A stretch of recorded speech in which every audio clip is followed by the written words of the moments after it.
और अब बात करते हैं यूपी उपचुनाव की, जहां सबकी नजरें यादवों के गढ़ मैनपुरी पर लगी हुई हैं। यहां से अखिलेश यादव की पत्नी डिंपल यादव चुनाव लड़ रही हैं। गुजरात चुनाव में व्यस्त सीएम योगी या आदित्यनाथ 28 नवंबर को मैनपुरी में दहाड़ेंगे। यूपी में इस वक्त तीन जगहों पर उपचुनाव हो रहे हैं, मैनपुरी के अलावा आजम खान के रामपुर में और मुजफ्फरनगर के खतौली में।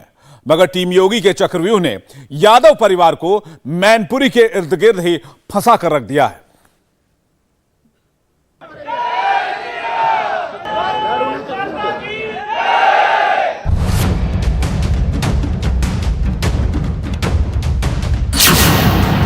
योगी गुजरात में जनसभाएं कर रहे हैं। यूपी के उपचुनाव टीम योगी संभाल रही है। यह सीएम योगी का पॉलिटिकल माइक्रो मैनेजमेंट है, जो मैनपुरी के यादव लैंड से लेकर मुजफ्फरनगर के खतौली और आजम खान के रामपुर तक साफ दिख रहा है। दोबारा पावर में आने के बाद सीएम योगी ने अपराधियों माफिया पर बुलडोजर चलाया।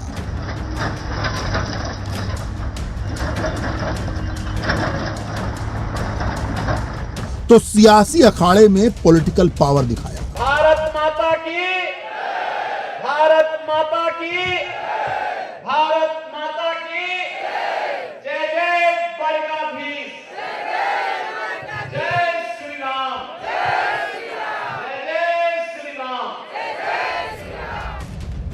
समाजवादी पार्टी के हाथ से अखिलेश का आजमगढ़, आजम खान का रामपुर छीना, खीरी का गोला गोकर्णनाथ जीता और अब नजर है मुलायम के बाद सपा के हाथ से मैनपुरी हथियाने की, रामपुर और खतौली विधानसभा की सीट कब्जाने की। टीम योगी किस तरह काम कर रही है, इससे पहले यूं समझिए। मुख्यमंत्री योगी, प्रदेश अध्यक्ष भूपेंद्र चौधरी और संगठन महामंत्री धर्मपाल सिंह तीनों एक पेज पर हैं। सुनील बंसल के प्रमोशन के बाद धर्मपाल सिंह को संगठन महामंत्री बनाया गया है। बीते 2 दिन से धर्मपाल सिंह खतौली का इलेक्शन मैनेजमेंट दुरुस्त कर रहे हैं। माइक्रो मैनेजमेंट के माहिर धर्मपाल सिंह इसे कैसे लाइन अप करते हैं, क्यों बीजेपी बतौर कार्डर बेस्ड पार्टी कामयाब होती है, इसे समझना है तो केवल खतौली की मिसाल काफी है। बीते 2 दिन में मंडल अध्यक्ष, मंडल प्रभारी, बूथ संयोजक, पन्ना प्रमुख, प्रवासी कार्यपालक कार्यकर्ताओं की दर्जन भर से ज्यादा बैठकें कर डाली। इन मतदाता के घर पर जाकर संपर्क हो जाए, ये उसका काम है। अगर पहले से संपर्क नहीं होगा तो पन्ना प्रमुख की भूमिका का निर्वाह करना। नाम पढ़ते समय हमें लगता है कि पार्टी का सबसे अच्छा कार्यकर्ता है, उसको पन्ना प्रमुख बनाना, उसको उनका इंचार्ज बनाना, उतने मतदाताओं का।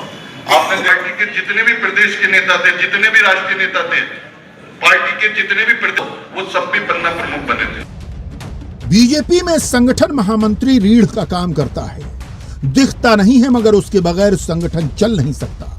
धर्मपाल सिंह अगस्त से ही संगठन को एनर्जाइज करने में लगे हैं। इससे पहले वो मैनपुरी के अलग अलग विधानसभा क्षेत्रों भोगांव, किशनी और करहल में ऐसी ही मीटिंगें कर चुके हैं।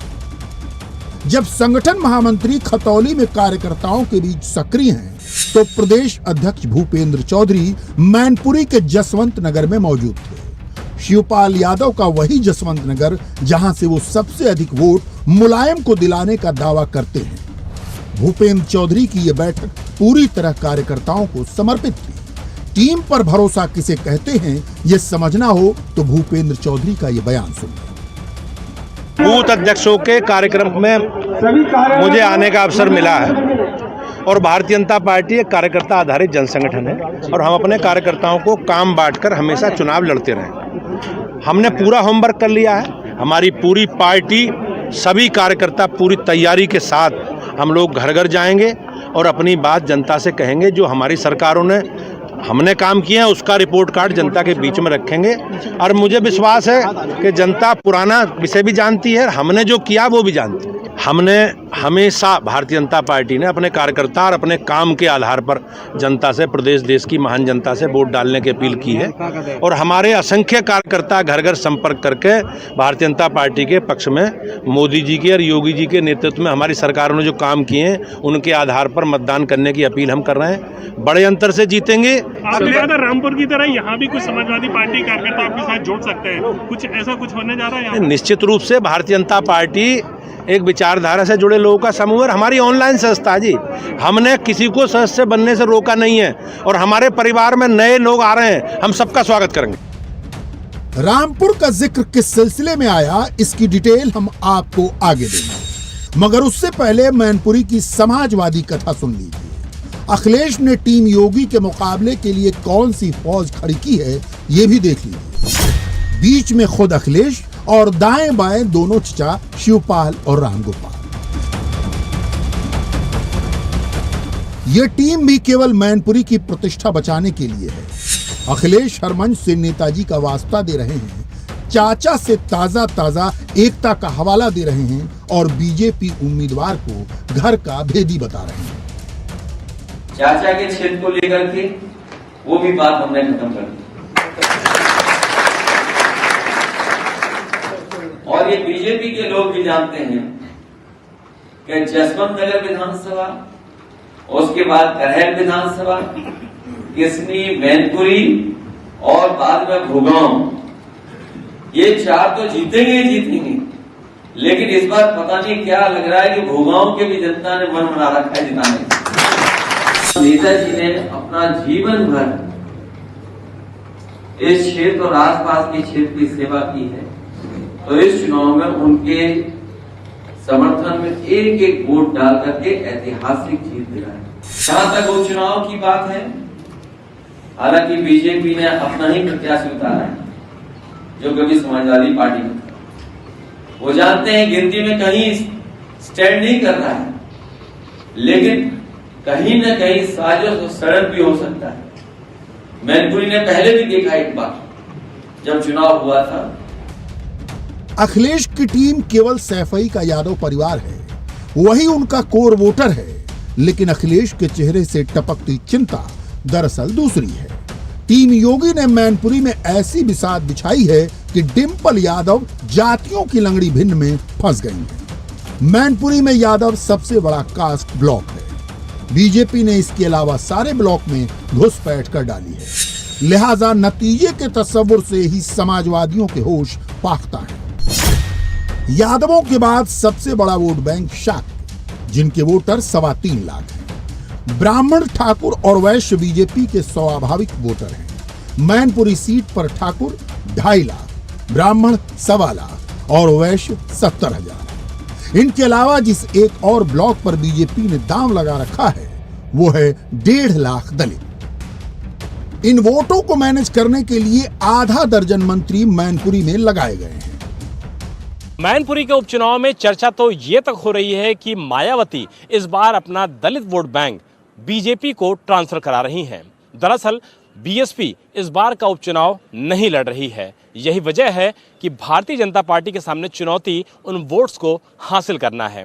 ऐसे में अगर मायावती की साइलेंट अपील का जरा भी असर होता है और दलित वोट बैंक का 50% हिस्सा भी भारतीय जनता पार्टी की तरफ मूव होता नजर आता है, तो समाजवादी पार्टी की मुश्किलें बढ़ना लगभग तय है। मैनपुरी के साथ नेताजी यानी कि मुलायम सिंह यादव का जो जुड़ाव था वो दरअसल अलग तरीके का था। यही वजह है कि नेताजी धरती पुत्र कहे जाते थे।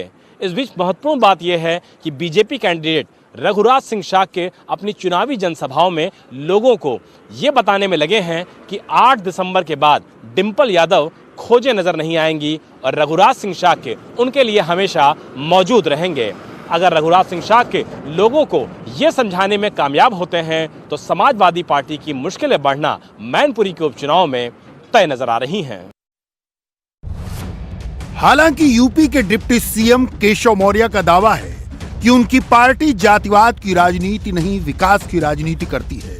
जो कमल का बटन दबाएंगे वो विकास के लिए बटन दबाएंगे, जो साइकिल का बटन दबाएंगे वो मुसीबत को दावत देंगे। केशव मौर्य का दावा है कि उनकी पार्टी मैनपुरी से लेकर खतौली और रामपुर तक केवल विकास की सियासत पर अमल कर रही है। जनता का जो फैसला होता है वो अपने आप में बड़ा ऐतिहासिक होता है और जनता के फैसले पर हमें भरोसा है कि विकास करना है तो कमल खिलाना है, गुंडागर्दी को बढ़ावा देना है तो साइकिल को कमल बटन दबाना है। तो कमल की बटन दबाने के लिए मैनपुरी की जनता तैयार है, रामपुर की जनता तैयार है, खतौली की जनता तैयार है। बहुजन समाज पार्टी ने इस बार चूंकि चुनाव नहीं लड़ रही है, आमतौर पर बहुजन समाज पार्टी नहीं लड़ती है। भारतीय जनता पार्टी की कोशिश और समाजवादी पार्टी की कोशिश लगातार ये है कि उन पर्टिकुलर वोट्स को अपने खेमे में लिया जाए। किस तरीके से देख रहे हैं सर, जो जातीय समीकरण है वो मैनपुरी में आप लोगों के लिए क्या फिट बैठ रहा है? देखिए, हम जातिवाद की राजनीति तो करते नहीं, हम तो सबका साथ सबका विकास की बात करते हैं। कुछ का साथ कुछ का विकास करने का काम सपा बसपा कांग्रेस के लोग करते थे, तो जो कुछ का साथ देते थे कुछ का उनको भी साथ मिल गया है, जिससे उनकी संख्या सदन में क्या है और भारतीय जनता पार्टी की सदन में संख्या क्या है। तो आज जो सबके लिए बिना भेदभाव के काम करता है वो माननीय प्रधानमंत्री नरेंद्र मोदी जी के नेतृत्व में केंद्र सरकार और आदरणीय योगी आदित्यनाथ जी के नेतृत्व में प्रदेश सरकार वही काम कर रही है। उसी का परिणाम है कि जनता का समर्थन भाजपा के प्रति लगातार बढ़ता जा रहा है और भाजपा जबरदस्त विजय की ओर लगातार आगे बढ़ रही है। जब बीजेपी पूरी दमदारी से विरोधियों के गढ़ में घुसकर लड़ रही है, तब गौर करने वाली बात यह है कि पूरा यादव परिवार मैनपुरी छोड़कर नहीं निकल रहा। खतौली की सीट आरएलडी के खाते में है तो उसे अकेले जयंत चौधरी संभाल रहे हैं। वहीं रामपुर की सीट उन्हीं आजम खान के जिम्मे छोड़ दी गई है, जिनके अयोग्य ठहराए जाने के बाद वो खाली हुई है। फिलहाल आजम खान रामपुर के लोगों को लोकतंत्र का वास्ता दे रहे हैं। लोकतंत्र का पर्व कहा जाता है, लेकिन क्या हो रहा है इस पर टिप्पणी करने से बेहतर यह है कि हम खुद उसका एहसास करें और हालात का मुकाबला करें और एक ऐसी फतह दर्ज करें जिससे आने वाले लोगों को ये सबक हो कि लोकतंत्र को दमन तंत्र से नहीं दबाया जा सकता। रामपुर को आजम खान ने बहुत सोच समझकर अपना गढ़ बनाया। रामपुर वो सीट है जहां 1 लाख के करीब मुस्लिम वोटर हैं। आजम खान यहां से 10 बार विधायक चुने गए थे। 2019 में रामपुर के सांसद चुने गए थे आजम खान।